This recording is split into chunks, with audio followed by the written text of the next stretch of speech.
والله طلعتوا رجال يا أهل لبنان. شفنا ما شفنا مراجع جيشكم إلا على المخيمات الفلسطينية والمخيمات السورية. يا جيش أبو شحاطة، جيش أبو الزلف، انتوا أوسخ أمي مثل ما قال جنبلاط، انتوا قحبة العالم العربي. الجو مناسب جدا اليوم لحتى الناس تنظم نفسها وتنتقم. انتبهوا منيح، لا تكرروا مشكلة اللاجئين الفلسطينيين. تتذكروا عين الرماني. كملوا كملوا لنشوف. نحن بدنا بقى من اللاجئين السوريين شكلوا لجان تنظم، لكن الأهم من ذلك نحن نتمسك بحق الرد. فهمتوا علي مو هيك؟ نتمسك بحق الرد، والبادي أظلم، والأيام دول، ورح نتواجه.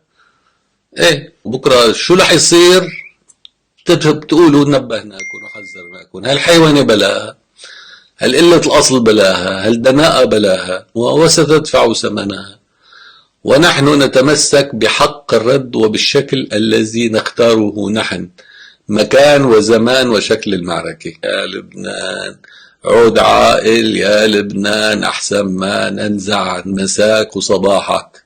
لن تبقى لبنان لأنها دولة عهر، والأيام بيننا. لبنان يعني والله طلعتوا رجال يا لبنان. شفنا